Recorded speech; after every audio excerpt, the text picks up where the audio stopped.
ಈಗ ಆಗೋದಕ್ಕೆ ಮುಂಚೆ ಮಾಡೋ ಕೆಲಸ ಆಗೋದ್ಮೇಲೆ ಅವರು ಪ್ರೆಸ್ ಮೀಟ್ ಮಾಡೋದು, ಇವರು ಪ್ರೆಸ್ ಮೀಟ್ ಮಾಡೋದು, ಅವರು ಹೇಳಿಕೆ ಕೊಡೋದು, ಇವರು ಹೇಳಿಕೆ ಕೊಡೋದು. ಕ್ಷೇತ್ರದ ಜನ ಗೊಂದಲದಲ್ಲಿ ಬಂದ್ಬಿಟ್ಟವ್ರೆ ಅಲ್ವಾ? ಹೌದು. ಕ್ಷೇತ್ರದಲ್ಲಿ ರೈತರ ಸಮಸ್ಯೆ ಇದೆ, ನೀರಾವರಿ ಸಮಸ್ಯೆ ಇದೆ, ಹಲವಾರು ಸಮಸ್ಯೆಗಳಿದೆ. ಇದನ್ನೆಲ್ಲ ಬಿಟ್ಟು ನಾವು ಆಗೋಗಿರೋದನ್ನ ಮರುಗಳಿಸ್ತಾ ಪದೇ ಪದೇ ಒಂದೇ ವಿಚಾರವನ್ನು ಮಾತಾಡಿ, ದಯವಿಟ್ಟು ಬಹಳ ಚಿಕ್ಕ ವಯಸ್ಸಲ್ಲಿ ಶಾಸಕರಾಗಿದ್ದೀರಾ, ಮಂತ್ರಿ ಆಗೋ ಒಂದು ಅವಕಾಶ ಇದೆ, ಆಗಿ ಈ ಕ್ಷೇತ್ರಕ್ಕೆ ಒಳ್ಳೆಯದನ್ನ ಮಾಡಿ. ಜನ ಯಾರು ಕೆಲಸ ಮಾಡ್ತಾರೆ ಅವ್ರಿಗೆ ಮತ ಹಾಕ್ತಾರೆ. ಸರ್ ನಮಸ್ಕಾರ. ನಮಸ್ಕಾರ ಸರ್, ಚಿಕ್ಕಬಳ್ಳಾಪುರದಲ್ಲಿ ಅನೇಕ ಘಟನೆಗಳು ಸಂಭವಿಸ್ತಾ ಇದ್ದಾವೆ ರಾಜಕೀಯವಾಗಿ, ಬಹಳ ದೊಡ್ಡ ದೊಡ್ಡ ಘಟನೆಗಳೇ. ಅದ್ರ ಬಗ್ಗೆ ತಾವು ಊರಿನ ಮುಖಂಡರಾಗಿ, ಹಿರಿಯ ಮುಖಂಡರಾಗಿ ಎಲ್ಲದರ ಬಗ್ಗೆ ಒಂದು ಪ್ರತಿಕ್ರಿಯೆ ಕೊಡುವಂತಹ ವ್ಯಕ್ತಿಯಾಗಿ ಅದ್ರ ಬಗ್ಗೆ ಇದುವರೆಗೂ ತಾವು ಏನು ಮಾತಾಡಲಿಲ್ಲ. ಆ ಘಟನೆಗಳ ಕುರಿತಂತೆ ತಮ್ಮ ಒಂದು ಅಭಿಪ್ರಾಯ ಸರ್. ನೋಡಿ, ನಾನು ನಮ್ಮ ಕ್ಷೇತ್ರದ ಎಲ್ಲ ಜನತೆಗೆ ಒಂದು ಮನವಿ ಮಾಡ್ಕೊಳ್ಳೋಕೆ ಇಷ್ಟಪಡ್ತೀನಿ. ಏನಂದ್ರೆ, ಅವತ್ತು ಏನು ನಾಡಪ್ರಭು ಕೆಂಪೇಗೌಡರ ಜಯಂತಿ ಆಯಿತು, ಆ ಜಯಂತಿಯಲ್ಲಿ ಆದ ಒಂದು ಘಟನೆ ಅದು ಆಗಬಾರ್ದಾಗಿತ್ತು. ನಾನು ಯಾಕೆ ಆ ಮಾತು ಹೇಳ್ತೀನಿ ಅಂದರೆ, ಅದರಲ್ಲಿ ಇಬ್ಬರದು ತಪ್ಪಿದೆ. ವಿಶೇಷವಾಗಿ ಏನು ಗೊತ್ತಾ, ಆ ವೇದಿಕೆ ಇದೆಯಲ್ಲ, ಈ ನಾಡ ಕನ್ನಂತಹ ಮಹಾನ್ ನಾಯಕ ಈ ನಾಡಪ್ರಭು ಕೆಂಪೇಗೌಡರ ಜಯಂತಿ. ಅವತ್ತು ಏನೇ ಇವ್ರದ್ದು ಹೇಳಿಕೆಗಳಿರ್ಬೋದು, ಏನೇ ಒಂದು ವಿಚಾರಗಳಿರ್ಬೋದು, ಏನೇ ಇರಬಹುದು, ಅದ್ರ ಬಗ್ಗೆ ಚರ್ಚೆ ಮಾಡುವಂಥ ವೇದಿಕೆ ಅದಲ್ಲ.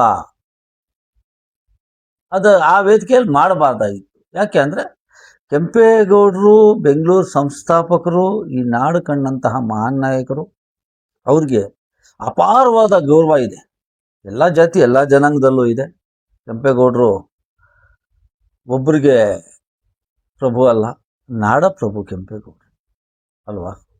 ಹಾಗಾಗಿ ಅವರ ಒಂದು ಜಯಂತಿಯಲ್ಲಿ ಈ ರೀತಿಯ ಒಂದು ಘಟನೆ ಮಾಡಬಾರ್ದಾಗಿತ್ತು, ನಡೀಬಾರ್ದಾಗಿತ್ತು.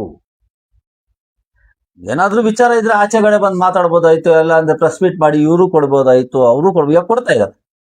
ಈಗ ಆಗೋದಕ್ಕೆ ಮುಂಚೆ ಮಾಡೋ ಕೆಲಸ ಆಗೋದ್ಮೇಲೆ ಅವರು ಪ್ರೆಸ್ ಮೀಟ್ ಮಾಡೋದು, ಇವರು ಪ್ರೆಸ್ ಮೀಟ್ ಮಾಡೋದು, ಅವರು ಹೇಳಿಕೆ ಕೊಡೋದು, ಇವರು ಹೇಳಿಕೆ ಕೊಡೋದು. ಕ್ಷೇತ್ರದ ಜನ ಗೊಂದಲದಲ್ಲಿ ಬಂದ್ಬಿಟ್ಟವ್ರೆ ಅಲ್ವಾ? ಹೌದು. ನಾನು ಹೇಳೋದೇನು ಗೊತ್ತಾ, ಅಲ್ಲಿ ನಡೀತು. ಆದರೆ ನಮ್ಮ ಕ್ಷೇತ್ರದ ಶಾಸಕರು, ಅವರು ಈ ಕ್ಷೇತ್ರದ ಪ್ರಥಮ ಪ್ರಜೆ, ಒಬ್ಬ ಪ್ರಥಮ ಪ್ರಜೆಯಾಗಿ ಅಲ್ಲಿ ನಡೆದಂತಹ ಘಟನೆಗೆ ಒಳಗಡೆ ಯಾವ ರೀತಿ ಅವರು ಮೌನವಾಗಿ ಶಾಂತಿಯುತವಾಗಿ ಕೇಳಿಕೊಂಡು ಭಾಷಣ ಕೊಟ್ಟರು, ಅದೇ ರೀತಿ ಬಂದ್ಬಿಟ್ಟಿದ್ರೆ ಬಹಳ ಒಳ್ಳೆಯದು. ಯಾಕಂದ್ರೆ ಆ ದಿನ ಬಿಟ್ಟು ಬೇರೆ ದಿನ ಬೇಕಾದ್ರೆ ಮಾತಾಡ್ಬೋದಾಯಿತು. ಶಾಸಕರ ವರ್ತನೆ ಕೂಡ ಸರಿ ಇಲ್ಲ. ಯಾಕೆ ಅಲ್ಲಿ ಒಳಗಡೆ ಏನಾಯ್ತು ಅಂತಂದ್ರೆ, ಕಾರ್ಯಕ್ರಮದ ಒಳಗಡೆ ಬಹಳ ಸಂಯಮದಿಂದ ಶಾಸಕರು ಕೂತಿದ್ರು ವೇದಿಕೆ ಮೇಲೆ. ಅವರನ್ನ ಅವಾಚ್ಯ ಪದಗಳಿಂದ ನಿಂದಿಸಲಾಯಿತು. ಅಂದ್ರೆ ಏನು ಒಂದು ತೀರಾ ಅಸಂವಿಧಾನಿಕ ಅನ್ನುವಂತಹ ಪದಗಳಿಂದ ನಿಂದಿಸಿದ್ರು. ಮನೆಯಲ್ಲಿರೋ ಹೆಂಗಸರ ಮೇಲೆಲ್ಲ ಎಳೆ ತಂದು ನಿಂದಿಸಿದ್ರು. ಅದರಿಂದ ಅವ್ರಿಗೆ ಸ್ವಲ್ಪ ಕೋಪ ಬಂತು ಅಥವಾ ಕೆರಳಿದ್ರು ಅನ್ನುವಂತಹ ಒಂದು ವಾದ ಇದೆ ಸರ್. ನೋಡಿ, ನಿಮ್ಮ ಪ್ರಶ್ನೆಗೆ ನಾನು ಮಾತು ಹೇಳ್ತೀನಿ. ಆಯ್ತು, ಶಾಸಕರಿಗೆ ಬೈದಿದ್ದು ತಪ್ಪು. ನಾನೇನು ಹೇಳಿದೆ, ಶಾಸಕರು ಚಿಕ್ಕವರು ದೊಡ್ಡವರು, ಶಾಸಕರು ನನಗಿಂತ ಚಿಕ್ಕವರೇ, ನಮ್ಮ ಸಾಂಸದರು ನನಗಿಂತ ವಯಸ್ಸಲ್ಲಿ ಚಿಕ್ಕವರೇ. ಆದರೆ ಅವರ ಹುದ್ದೆ ಚಿಕ್ಕದಲ್ಲ. ಸಾಂಸದರು ದೊಡ್ಡ ಹುದ್ದೆ, ಹೌದು ಅಲ್ವಾ? ಸಂವಿಧಾನಿಕ ಹುದ್ದೆ, ಸಂವಿಧಾನಿಕ ಹುದ್ದೆ. ಹೌದು. ಶಾಸಕರು 2,00,000 ಚಿಲ್ಲರೆ ಜನ ಆಯ್ಕೆ ಮಾಡಿದಂತಹ ಶಾಸಕರು. 75,000 ಹಾಕಿದಾರ, 80,000 ಹಾಕಿದಾರ, ಎಷ್ಟು ಸಾವಿರ ಮತ ಹಾಕಿದಾರ ಅನ್ನೋದಲ್ಲ, 2,00,000 ಜನಕ್ಕೂ ಶಾಸಕರು ಅವರೇ ಪ್ರಥಮ ಪ್ರಜೆ. ಹೌದು ಹೌದು ಅಲ್ವಾ? ಹೌದು. ಶಾಸಕರಿಗೆ ಬೈಯೋದು ತಪ್ಪು. ನಾನೇನು ಹೇಳಿದೆ, ಆ ವೇದಿಕೆಯಲ್ಲಿ ಏನೇ ಒಂದು ವಿಚಾರ ಇದ್ರೂ ಕೂಡ ಮಾತಾಡಬಾರ್ದಾಗಿತ್ತು. ಮಾತಾಡ್ಬಿಟ್ರು. ಶಾಸಕರು ಕೂಡ ಮೈಕ್ ಎತ್ಕೊಂಡು, ನೀವೇನೇ ಮಾತಾಡಂಗಿದ್ರೆ ಆಚೆ ಬಂದು ಮಾತಾಡೋಣ, ಇಲ್ಲಾಂದ್ರೆ ಬೇರೆ ಇನ್ನೊಂದು ವೇದಿಕೆಯಲ್ಲಿ ಮಾತಾಡೋಣ, ಈ ವೇದಿಕೆಯಲ್ಲಿ ಬೇಡ ಅಂತ ಹೇಳ್ಬಿಟ್ಟು ಹೇಳ್ಬೋದಾಗಿತ್ತು. ಏನು ಹೇಳಿಲ್ಲ. ಒಳ್ಳೆ ಚೆನ್ನಾಗಿ ಕೂತಿದ್ರು, ಮಾತಾಡಿದ್ರು, ಎಲ್ಲ ಆಯ್ತು, ಭಾಷಣ ಮಾಡಿದ್ರು. ಆಚೆ ಬಂದು ಹಿಂದೆಯಿಂದ ಕೂಗ್ತಾ ಇದ್ರು. ನಾನು ನೋಡಿದೆ, ನಾನೇ ಗಮನಿಸಿದೆ. ಹೌದು ಹೌದು ಆದ್ರೆ ಶಾಸಕರು ಕೂಡ ಜನ ರಚ್ಚು ಹೇಳುವಂತಹ ಒಂದು ವರ್ತನೆ ಮಾಡಿದ್ರು ಹ್ಮ್ ಅಲ್ವಾ. ಹ್ಮ್ ನಾನು ಹೇಳೋದೇನು ಗೊತ್ತಾ, ಕ್ಷೇತ್ರದಲ್ಲಿ ಬಹಳಷ್ಟು ಸಮಸ್ಯೆಗಳಿದೆ. ನೀವು ನಾನು ಕೇಳ್ಪಟ್ಟ ಹಾಗೆ ಏನು ಒಂದು ಮಂತ್ರಿ ಆಗ್ತೀರಾ ಅನ್ನೋ ಒಂದು ಮಾತುಗಳು ಕೇಳ್ಕೊಂಡೆ ನಾನು. ಹೌದು ಕೇಳ್ಪಟ್ಟು ದಯವಿಟ್ಟು ಬಹಳ ಚಿಕ್ಕ ವಯಸ್ಸಲ್ಲಿ ಶಾಸಕರಾಗಿದ್ದೀರಾ, ಮಂತ್ರಿ ಆಗೋ ಒಂದು ಅವಕಾಶ ಇದೆ, ಆಗಿ ಈ ಕ್ಷೇತ್ರಕ್ಕೆ ಒಳ್ಳೆಯದನ್ನ ಮಾಡಿ. ಜನ ಯಾರು ಕೆಲಸ ಮಾಡ್ತಾರೆ ಅವ್ರಿಗೆ ಮತ ಹಾಕ್ತಾರೆ ಅಲ್ವಾ. ನಿಜ ಅದು. ನಾನೇನೋ ಹೇಳಿಕೆಗಳು ಕೊಟ್ಟು ನಾನು ದೊಡ್ಡವನಾಗಬೇಕು, ನಾನೇನೋ ಮಾಡಿ ನಾನು ದೊಡ್ಡವನಾಗಬೇಕು, ಜನ ನೋಡಿ ನನಗೆ ಓಟ್ ಹಾಕ್ತಾರೆ ಅಂದ್ರೆ ಅದು ಆಗಲ್ಲ.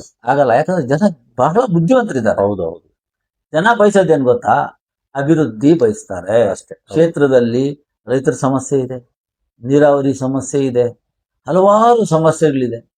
ಇದನ್ನೆಲ್ಲ ಬಿಟ್ಟು ನಾವು ಆಗೋಗಿರೋದನ್ನ ಮರುಗಳಿಸ್ತಾ ಪದೇ ಪದೇ ಒಂದೇ ವಿಚಾರವನ್ನು ಮಾತಾಡಿ ಅವರು ಇದು ಮಾಡಿದ್ರು, ಇವ್ರು ಆ ಪಕ್ಷ, ಇವ್ರು ಈ ಪಕ್ಷ ಅಂತೇಳ್ಬಿಟ್ಟು ಅವ್ರ ಮೇಲೆ ಕೇಸುಗಳಾಕ್ಸೋದು, ಇವ್ರ ಮೇಲೆ ಕೇಸುಗಳಾಕ್ಸೋದು, ಅವೆಲ್ಲ ಬಿಟ್ಟು ನನ್ನ ಪ್ರಕಾರ ಕ್ಷೇತ್ರದಲ್ಲಿ ಅಭಿವೃದ್ಧಿ ಕಡೆ ಗಮನ ಹರಿಸಿದ್ರೆ, ಸಾಂಸದರು ಏನು ನಮ್ಮ ಕೇಂದ್ರ ಸರ್ಕಾರದ ಅನುದಾನಗಳಿದೆ ಅದನ್ನ ತಂದು, ಇವಾಗ ನೆನೆ ಗೌರಿಬಿದನೂರಲ್ಲಿ ಯಾವುದೋ ಅನುದಾನ ಬಿಟ್ಟಿರೋದು ಎಲ್ಲ ಒಂದು ಪ್ರೆಸ್ ಮೀಟ್ ನೋಡಿದೆ. ಸಾಂಸದರು ಮಾಡಿ ಆ ತರ ಮಾಡ್ರು, ಅಭಿವೃದ್ಧಿ ಬಗ್ಗೆ ಜನಗಳಿಗೆ ತಿಳಿಸ್ಲಿ ಇವತ್ತು ಸಹ ಅನೇಕ ಶಂಕುಸ್ಥಾಪನಾ ಕಾರ್ಯಕ್ರಮಗಳು ಹೋಗ್ತಾ ಅಲ್ವಾ. ಮಾಡು ಅಭಿವೃದ್ಧಿ ಬಗ್ಗೆ ಜನಗಳಿಗೆ ತಿಳಿಸ್ಲಿ, ನಾನು ಇಂಥ ಅಭಿವೃದ್ಧಿ ಮಾಡಿದ್ದೀನಿ, ನನಗೆ ಮತ ಕೊಡಿ ಅಂತೇಳ್ಬಿಟ್ಟು ಕೇಳಿದ್ರೆ ಜನ ಕೇಳ್ತಾರೆ. ನಾನು ಶಾಸಕರಿಗೂ ಅಷ್ಟೇ ಹೇಳೋದು, ಸಾಂಸದರಿಗೂ ಅಷ್ಟೇ ಕೇಳೋದು, ದಯವಿಟ್ಟು ಯಾರು ಅನ್ನತ ಭಾವಿಸದೆ, ತಪ್ಪು ತಿಳ್ಕೊಂಡೆ, ಆಗೋಗಿದೆ, ನಡೀಬಾರ್ದಾಗಿತ್ತು, ನಾಡ ಪ್ರಭು ಕೆಂಪೇಗೌಡ ಜಯಂತಿಯಲ್ಲಿ ಇಂಥ ಒಂದು ಅನಾಹುತ ಆಗಬಾರ್ದಾಗಿತ್ತು, ಅದು ಯಾರಿಂದ ತಪ್ಪಾಗಿದೆಯೋ ದಯವಿಟ್ಟು ಹೇಳಿಕೆಗಳನ್ನು ನಿಲ್ಲಿಸಿ, ಪದೇ ಪದೇ ಪ್ರೆಸ್ ಮೀಟ್ಗಳು ಮಾಡೋದನ್ನು ನಿಲ್ಲಿಸಿ, ಸಾಕು, ಮುಗಿಯಿತು ಇಲ್ಲಿಗೆ. ಇನ್ನು ಮುಂದೆ ಎಲ್ಲರೂ ಒಗ್ಗಟ್ಟಾಗಿ ಒಂದು ಬಾಳುವಂಥ ಕೆಲಸ ಮಾಡೋಣ. ಸರ್. ಈ ಇಬ್ಬರಿಗೂ ಏನು ಎರಡೂ ಕಡೆಯವ್ರದ್ದು ಬಗ್ಗೆ ಹೇಳ್ತಿದ್ರ, ಎರಡೂ ಕಡೆಯವ್ರಿಗೆ ತಾವು ಕೊಡುವಂತಹ ಒಂದು ಸಲಹೆ ಸರ್. ನಾನು ಅದೇ ಈಗ ಹೇಳ್ತಾ ಇದ್ದೀನಿ. ಏನು ಗೊತ್ತಾ, ಆಗೋಗಿದ್ರನ್ನ ನಡೆದಿರೋ ಘಟನೆನ ಯಾರು ಇದು ಮಾಡೋಕ್ಕಾಗಲ್ಲ. ಅದನ್ನೇ ಆಕ್ಸಿಡೆಂಟ್ ಅನ್ನೋದು. ಆಕ್ಸಿಡೆಂಟ್ ಅನ್ನೋದೇನಕ್ಕೆ, ಘಟನೆಗೆ ಆಕಸ್ಮಿಕವಾಗಿ ಆಗೋದನ್ನ ಆಕ್ಸಿಡೆಂಟ್ ಅಂತ ಆಗೋಗಿದೆ. ಇದನ್ನ ನಾವು ಮುಂದಿನ ದಿನಗಳಲ್ಲಿ ತಿದ್ದುಕೊಂಡು ಕ್ಷೇತ್ರವನ್ನು ಅಭಿವೃದ್ಧಿ ಮಾಡುವತ್ತ ಗಮನ ಹರಿಸಿದ್ರೆ ಒಳ್ಳೆಯದು. ನಮ್ಮ JDS ನನ್ನ ಮಿತ್ರರು ಅಷ್ಟೇ, ನಮ್ಮ BJP ಮಿತ್ರರು ಅಷ್ಟೇ, ನಮ್ಮ ಕಾಂಗ್ರೆಸ್ ಮಿತ್ರರು ಅಷ್ಟೇ, ಎಲ್ಲರೂ ಹೇಳಿಕೆಗಳು ನಿಲ್ಲಿಸಿ ದಯವಿಟ್ಟು ಕ್ಷೇತ್ರದ ಜನ ಗೊಂದಲದಲ್ಲಿದ್ದಾರೆ, ಏನಾಗ್ತಾ ಇದೆ ಕ್ಷೇತ್ರದಲ್ಲಂತ ಬಹಳ ಗೊಂದಲದಲ್ಲಿದ್ದಾರೆ. ದಯವಿಟ್ಟು ಇದನ್ನೆಲ್ಲ ಬಿಟ್ಟು ಎಲ್ಲರೂ ಒಂದು ಅಭಿವೃದ್ಧಿ ಕಡೆ ಗಮನ ಹರಿಸಿದ್ರೆ, ಯಾಕಂದ್ರೆ ಬಹಳ ಕೆಲವೇ ವರ್ಷಗಳಲ್ಲಿ, ಒಂದೂವರೆ ವರ್ಷದಲ್ಲಿ ಚುನಾವಣೆ ಬರುತ್ತಾ ಇದೆ ಅಲ್ವಾ. ಹೌದು ಜನ ಎಲ್ಲ ಗಮನಿಸ್ತಾ ಇದ್ದಾರೆ. ಹೌದು. ಇದ್ರ ಪರಿಣಾಮ ಜನಗಳ ಒಂದು ಚುನಾವಣೆ ಮೇಲೆ ಬೀಳಬಾರ್ದು ಅಲ್ವಾ. ಹೌದು. ಜನಗಳ ಮೇಲೆ ಹೊರೆ ಆಗ್ಬಾರ್ದು ಈ ಪರಿಣಾಮ. ಅದರಿಂದ ಜನ ಗೊಂದಲದಲ್ಲಿ ಬರೋದು ಬೇಡ, ಎಲ್ಲರೂ ಒಗ್ಗಟ್ಟಾಗಿರೋಣ ಅಂತ ಹೇಳ್ಬಿಟ್ಟು ನನ್ನ ಒಂದು ಅನಿಸಿಕೆ ಸರ್. ಬಹಳ ಒಂದು ಏನಂತಾರೆ, ಒಂದು ಮೆಚೂರ್ಡ್ ಆದಂತಹ ಒಂದು ಅಭಿಪ್ರಾಯವನ್ನ ಊರಿನಲ್ಲಿ ತಾವು ಕೊಟ್ಟಿದ್ದೀರಾ. ತಮಗೆ ಇದಕ್ಕೋಸ್ಕರ ತುಂಬಾ ನಮ್ಮ ಕ್ರಾಂತಿ ನ್ಯೂಸ್ ಕನ್ನಡದಿಂದ ಧನ್ಯವಾದಗಳನ್ನು ತಿಳಿಸ್ತೀವಿ ಸರ್. ನಮಸ್ಕಾರ.